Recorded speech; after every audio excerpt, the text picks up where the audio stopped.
మా తాతగారు అంకమ్మ దేవత పూజారి. నాలో ఉన్న శక్తులు బయటకు పోవటం లేదు. ఎన్ని రకాలుగా ఎన్నో గుడికి వెళ్ళా. పెద్ద తిరుపతి వెంకటేశ్వర గుడికి వెళ్ళా.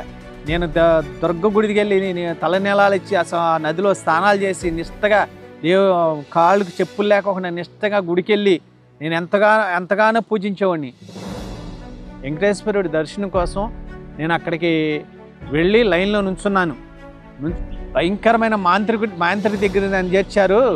అతని ఆకారం చూసే నాకు భయం వేసింది. దేవుని పరిశుద్ధ నామానికి మహిమ కలుగును గాక. అందరికి వందనాలు. మీరు వినబోయే సాక్ష్యం చాలా అద్భుతమైన సాక్ష్యం.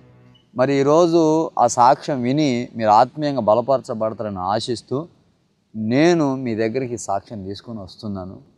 మరి మన ఛానల్ మీకు అందరికీ సుపరిచితం. సబ్స్క్రైబ్ చేసుకొని వాళ్ళు ఎవరినంటే సబ్స్క్రైబ్ చేసుకోండి. మన ఛానల్ ఫాలో కావండి. అందరికి షేర్ చేయండి, లైక్ చేయండి, కామెంట్ చేయండి, అందరికి తెలియపరచండి. మీ పరిసర ప్రాంతంలో అద్భుతమైన సాక్ష్యాలు ఏమైనా ఉంటే మాకు తెలియపరచండి. తప్పకుండా అందరికీ తెలియజేద్దాం. దేవుని రాజ్యాన్ని కడదాం. అందరికీ వందనాలు. ప్రభునామం పేరట మీకు అందరికీ శుభావందనాలు చెల్లిస్తున్నాను. నేను చెప్పే సాక్ష్యం ఏంటంటే నా పేరు నాగశివ. సొంతూరు పేరు శివ అని పిలిచేవాళ్ళు. అయితే మాది పెందూరు గ్రామం, బంటిమిల్లి మండలం, మచిలీపట్నం దగ్గర బంటిమిల్లి మండలం, పెందూరు గ్రామం. నేను హైందవ కుటుంబంలో పుట్టి చిన్ననాటి నుంచి అనేక పూజలు చేశాను. మా తాతగారు ఒక గుడికి పూజారిగా చేసేవారు. ఆయన మాకు దుర్గ గుడి పూజలు చేసేవాళ్ళం, అంకమ్మ తల్లి గుడి పూజలు చేసేవాళ్ళం, నాగేంద్రుడి గుడి పూజలు చేసేవాళ్ళం. ప్రతి పూజ నిష్ఠాగరిష్టంగా చేసేవాళ్ళం.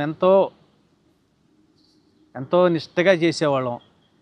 అయితే మా అమ్మగారి పేరు నండూరి కల్పన, మా తండ్రి గారి పేరు నండూరి వెంకటేశ్వరరావు. మేము 5 పిల్లలం, 3 పిల్లలు, 2 ఆడపిల్లలు. అయితే మేము 6లో నేను మా మగపిల్లల్లో 2వ వాడిని. అయితే నేను మామూలుగా ఎంతో నిష్ఠాగరిష్టంగా పూజలు చేసేవాళ్ళం. చక్కగా మా జీవితం కొనసాగిపోతుంది. అలా కొనసాగిపోతున్నప్పుడు మా అమ్మగారు బాగా దుర్గ గుడి పీఠం పెట్టుకుని ఇంట్లో ఒక దుర్గ పూజ బాగా చేసేది మా అమ్మగారు చేస్తే ఉండే పెందూరు గ్రామంలో అలాగే నివసిస్తున్నాం. చిన్నప్పుడు మా నాన్నగారు, మేము కలిదిండి గ్రామంలో ఉండేవాళ్ళం. అక్కడ మా నాన్నగారు చనిపోయారు. బ్లడ్ క్యాన్సర్ వచ్చి మా నాన్నగారు చనిపోతే మా తాతయ్య గారు వాళ్ళందరూ తీసుకొచ్చేసారు ఇక్కడికి.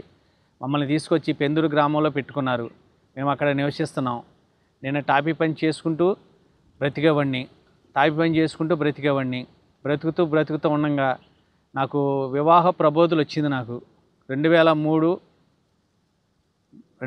సంవత్సరము నాకు వివాహ ప్రబోధులు వచ్చింది.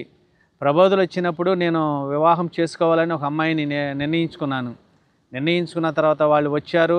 వివాహ ప్రబోధులు చేసుకున్నాము, వచ్చారు, అన్నీ అయిపోయినాయి. తర్వాత అక్కడి నుంచి నేను నా స్నేహితుడు 2003 జనవరి నెలలో నా స్నేహితుడు ఒకడు పెద్ద తిరుపతిలో ఉండేవాడు. వాడు అన్నాడు, రే నువ్వు తిరుపతి ఎప్పుడు చూడలేదు కదా, నువ్వు ఒకసారి తిరుపతిని చూద్ది కానీ ఆ గుడికి దర్శించుకుంది కానీ అదే దేవుని దర్శించుకుంది కానీ రా, నేను అక్కడే ఉంటున్నా కదా అని చెప్పి నా స్నేహితుడు పలికిన మాట ప్రకారం నేను 2003 జనవరి నెలలో అక్కడికి వెళ్ళటం జరిగింది. జరిగిన తర్వాత వెళ్ళాను. అక్కడ కొద్ది రోజులు ఉండి దేవుణ్ణి దర్శించుకుందామని చెప్పి నేను తిరుమలకి వెళ్ళాను. తిరుమలకి వెళ్ళిన తర్వాత అక్కడ తలనీలాలు ఇచ్చాను, స్నానం చేశాము. అక్కడ తలనీలాలు ఇచ్చాము. నిష్ఠాగరిష్టంగా కింద నుంచి నడుచుకుంటూ పైకి తిరుమలకి వెళ్ళాను.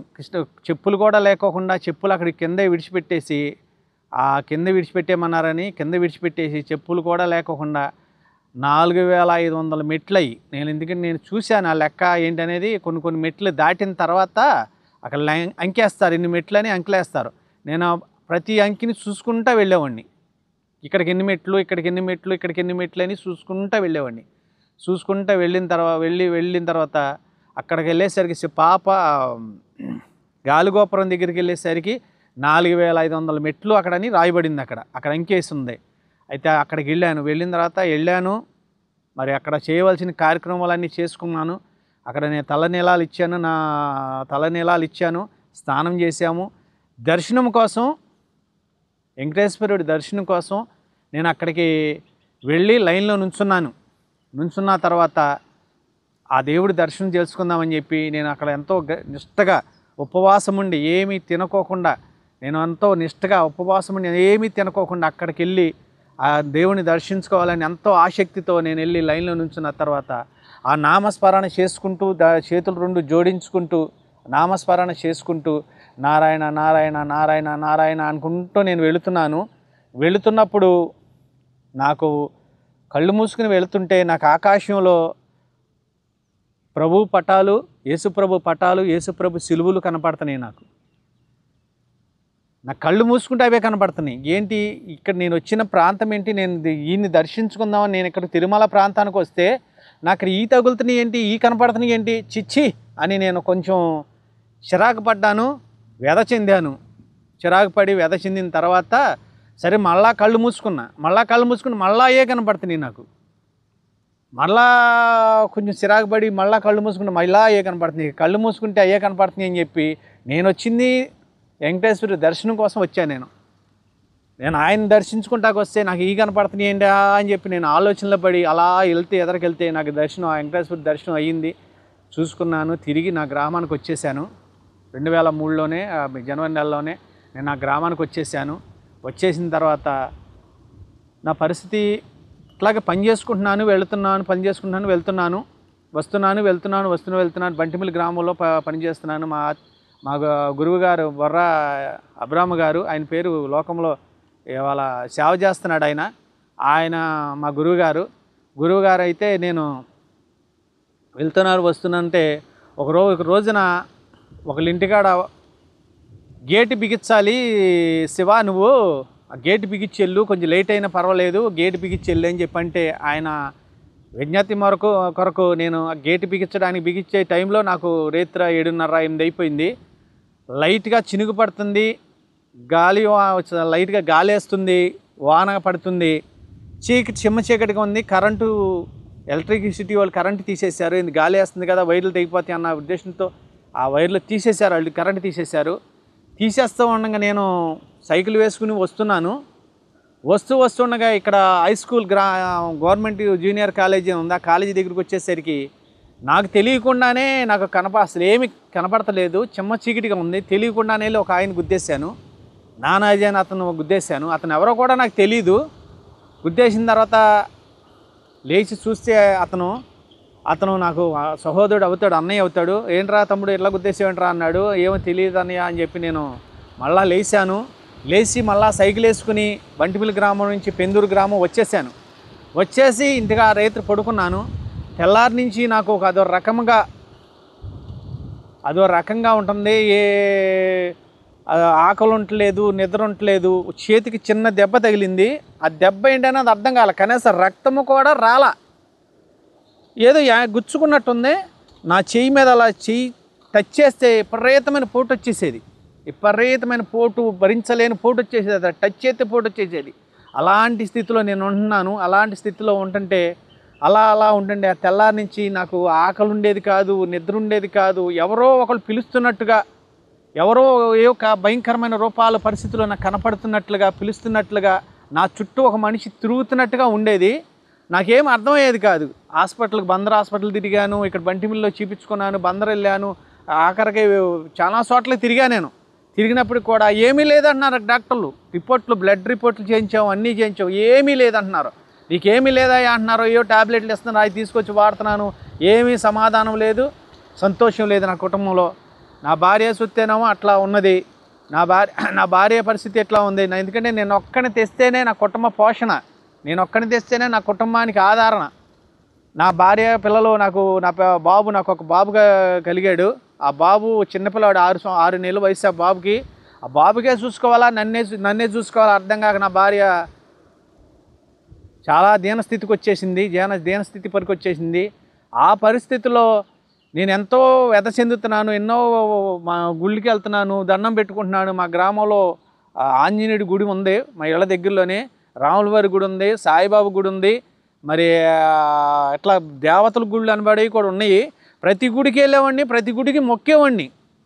నన్ను బాగు చేస్తే, నాకు ఆరోగ్యం ఇస్తే నీకు అది చేస్తా, నీకు ఇది చేస్తా అని నేను అనేకమైన మొక్కులు మొక్కేవాడిని. ఏం మొక్కినప్పటికీ కూడా నాకు సమాధానం లేదు, నాకు సంతోషం లేదు, నా ఒంట్లో ఆరోగ్యం లేదు. నానాటికి దిగజారిపోతున్నాను, మనిషిని క్షీణించిపోతున్నాను. కానీ పరిస్థితి ఏం లేదు. ఇలా పనిలోకి వెళ్ళకోకుండా ఇంట్లో పడుకుంటుంటే మరి మా మావయ్య ఒక అతను అవుతాడు, నా టాపీ మేస్త్రి అతను నన్ను చూసి ఏంటి అల్లుడు అట్టా ఉన్నావు, ఏంటి అట్టా అయిపోతున్నావు అన్నాడు. మావయ్య ఒంట్లో బాగట్లేదు, ఇలా ఉంటుంది అంటే ఇది చేతపడి నాకు అనిపిస్తుందిరా.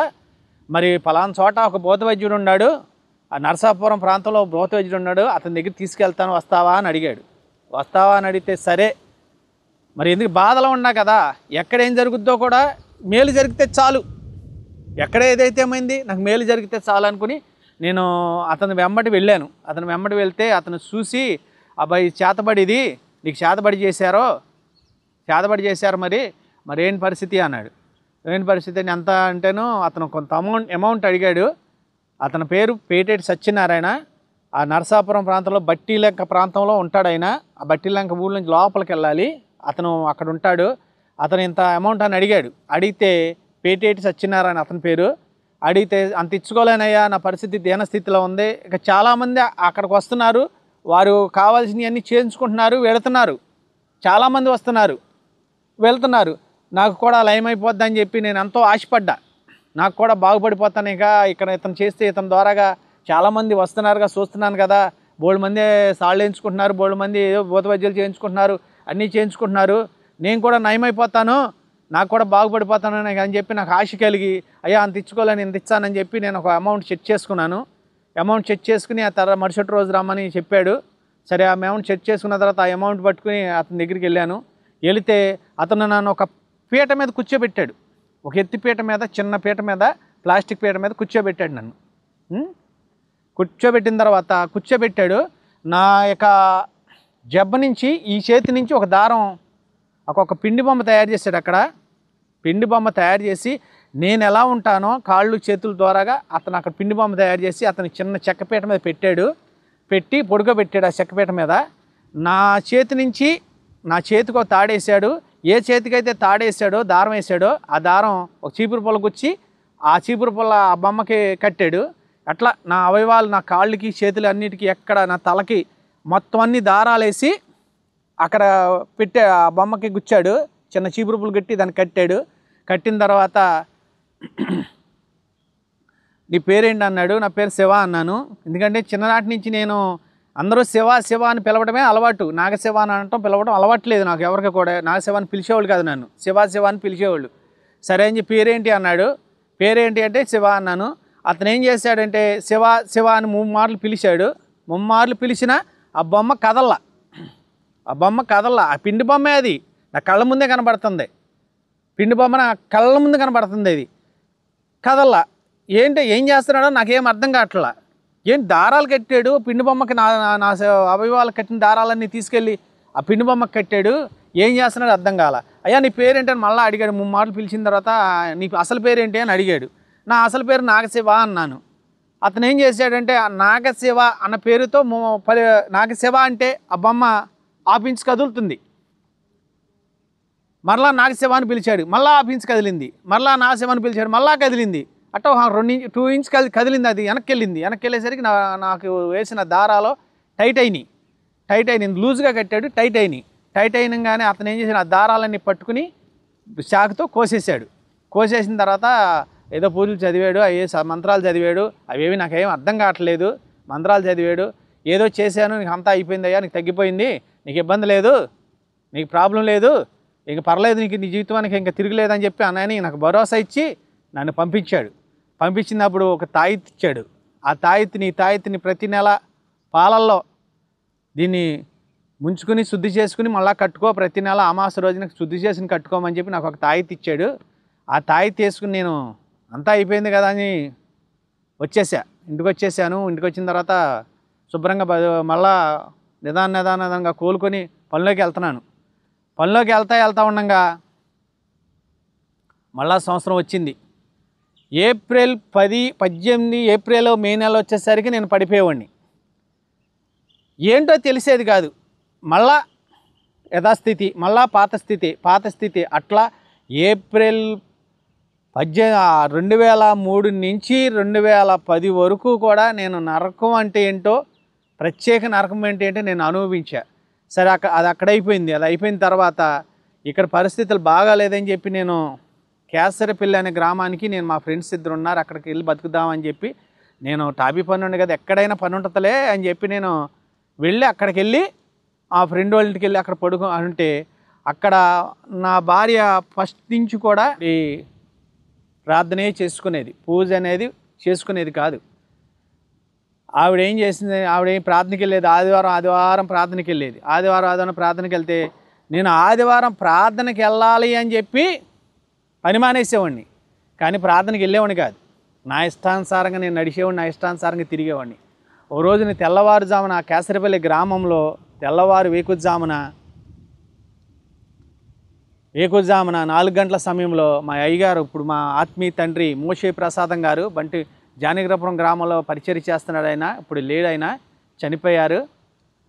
ఆయన తెల్లవారుజామున నా దగ్గరికి వచ్చి, ఏమయ్య శివ, ఆరాధనకని పని మానేస్తున్నావు, ఆరాధనకు రావేంటి, ప్రార్థనకు రా అని చెప్పి పిలిచాడు. ఆయన తెల్లవారుజామున కళ్ళలోకి వచ్చి పిలిస్తే దేవుని ఆత్మ ఆయన రూపంలో వచ్చారని నేను అనుకున్నాను. ఆయన వచ్చి, ఏమయ్య శివ, ఎందుకు నువ్వు ప్రార్థనకు రావట్లేదు, ప్రార్థనకని పని మానేస్తున్నావు, రావట్లేదు నువ్వు, ఏంటి ఈ పరిస్థితి, ఇట్లయితే నీకు శ్రమలు కావాలా అని చెప్పి ఆయన నాతో అన్నాడు.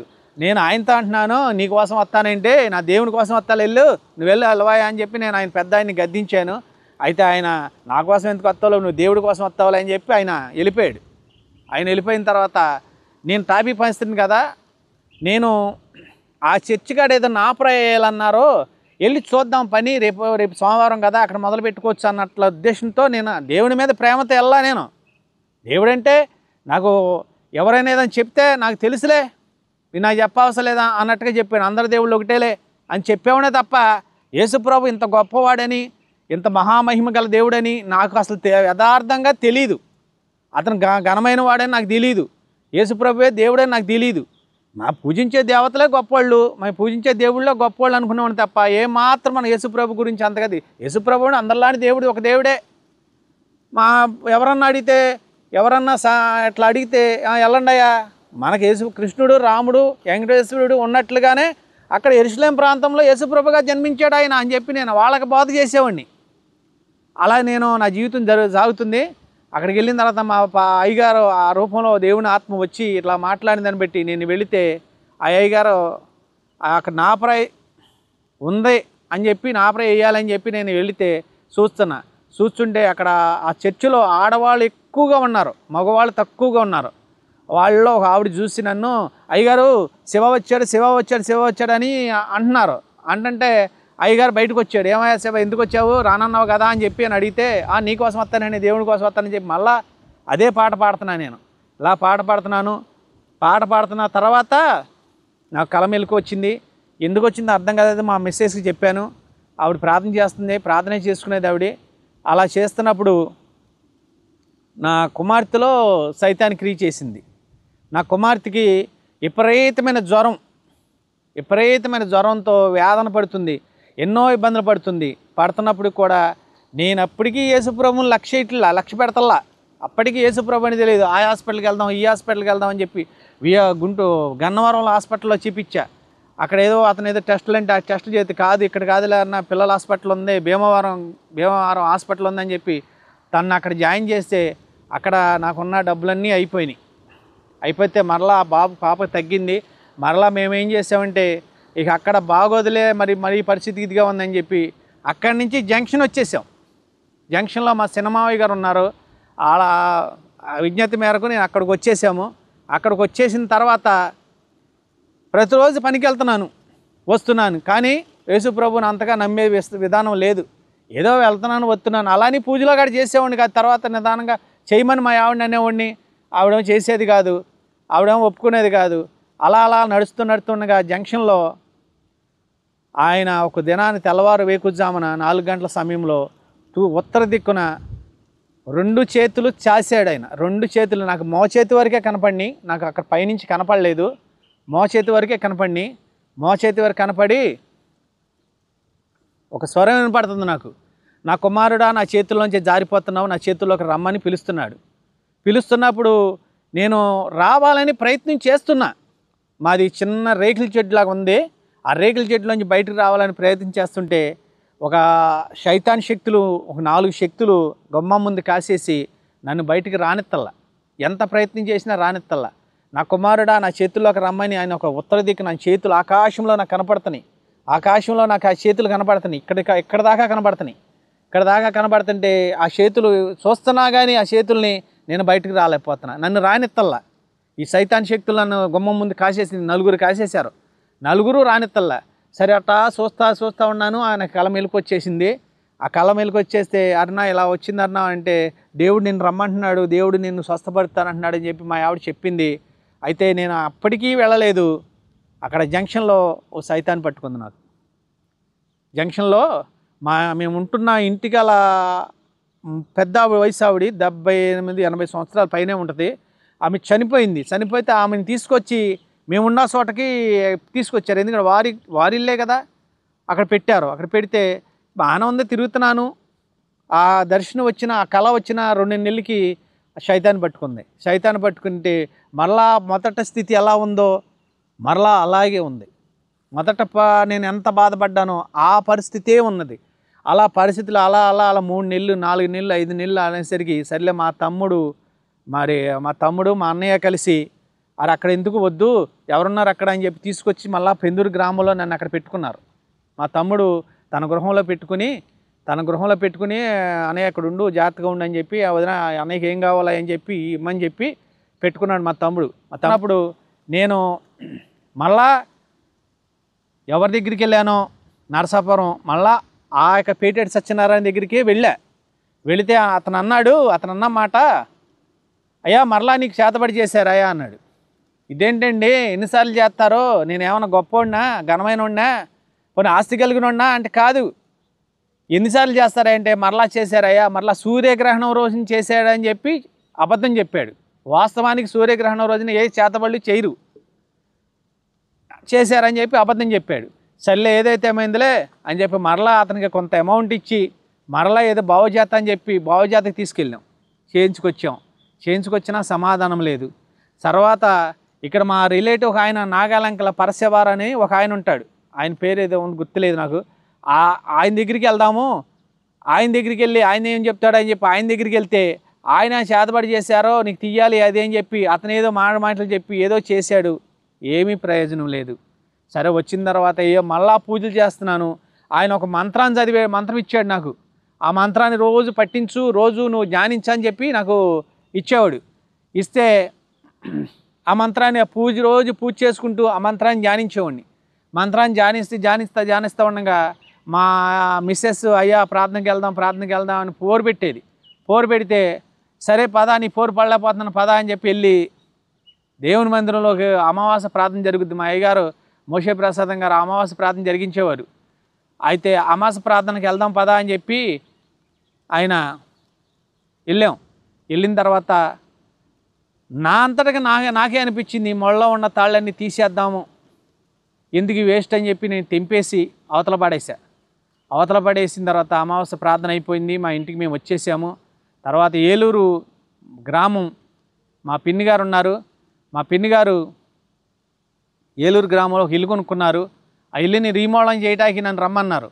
సరే వెళ్ళిన తర్వాత నాకు ఫస్ట్ నుంచి నలుగురిలో పడుకోవడం అలవాట్లేదు. ఎక్కడైనా ఒంటరిగా చిన్న చాపైనా పర్వాలేదు, చిన్న మంచమైనా పర్వాలేదు అని చెప్పి మంచమే పడుకునేవాడిని. ఏదో నాకు వచ్చిన ప్రార్థన చిన్నగా చేసుకుని పడుకునేవాడిని. ప్రతిరోజు అలా పడుకుంటే చక్కగా నిద్రెట్టేది, చక్కగా ఉండేది. మళ్ళీ పొద్దున్న లేచి నా పని నేను చేసుకునేవాడిని.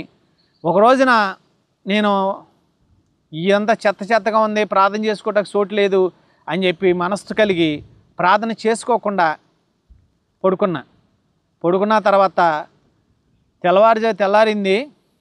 నాకు లైట్గా జ్వరం మొదలయ్యి సరే నేను ఐరన్ పని కూడా చేస్తాము, అంటే సువ్వల కాడ కడతాము.